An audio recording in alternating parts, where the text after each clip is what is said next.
I think that the fiscal expansion that we had was exactly the right thing to do at the time. We had a shock to the economy. We had a lot of people, quite apart from the economy in general, we had a lot of people who were unemployed for no fault of their own, people who were suffering, and making sure that the vaccines were free, providing unemployment support for those who lost their jobs. That was very important to do to protect people, quite apart from the global economy issues. As the economy recovers, and I hope the Delta variant isn't going to throw us too badly, but as the economy was recovering, it was appropriate to cut back on those levels of support.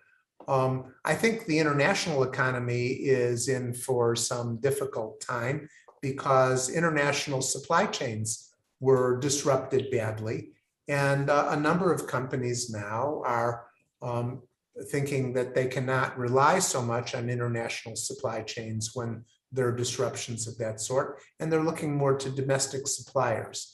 And I think the companies who make intermediate goods and export them will find that that's a difficult situation for them. For example, right now, the United States is very reliant on chip manufacturers from Asia, from Taiwan, and I think there have recently been announcements about increasing chip production in the United States, so it'll be less reliant. I think we're going to see some long-term effects that are not about things that the Fed does, but things that are happening in the private sector, which I think are going to be much more important, much more consequential for export-oriented economies than anything the Fed will be doing.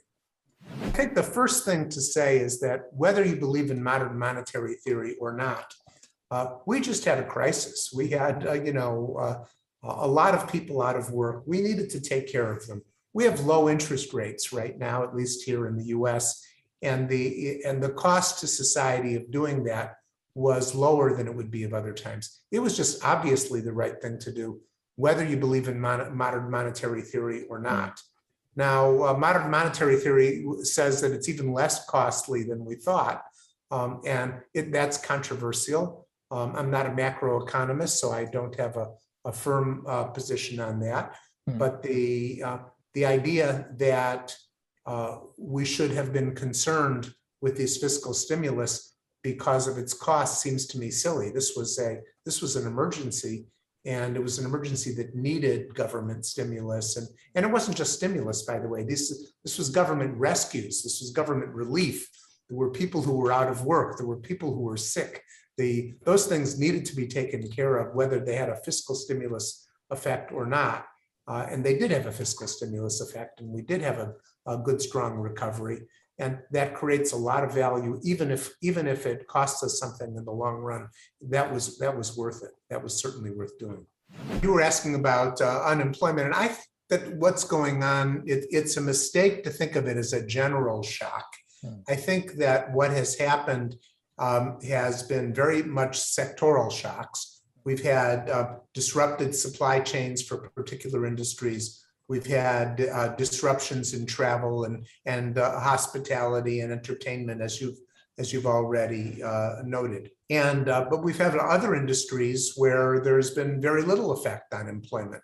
So the idea that a government could come in and make some kind of general adjustment seems to me to be the wrong idea. I think the economy needs to adjust itself. The companies and in the sectors that have been hard hit need to make the adaptations they're making, and the government's job is to protect the citizens in this case and ease their transitions. Some of these jobs will not come back. We'll find out. We're still finding out exactly which industries are discovering that they don't need workers to come to the offices anymore, which downtowns, when people aren't coming to the offices, don't need local services anymore. All of those things have to be decided locally. And I don't support the idea of general incentives about increasing employment. I think the economy is going to need to adjust on its own with minimal government intervention. Just support for those who were injured.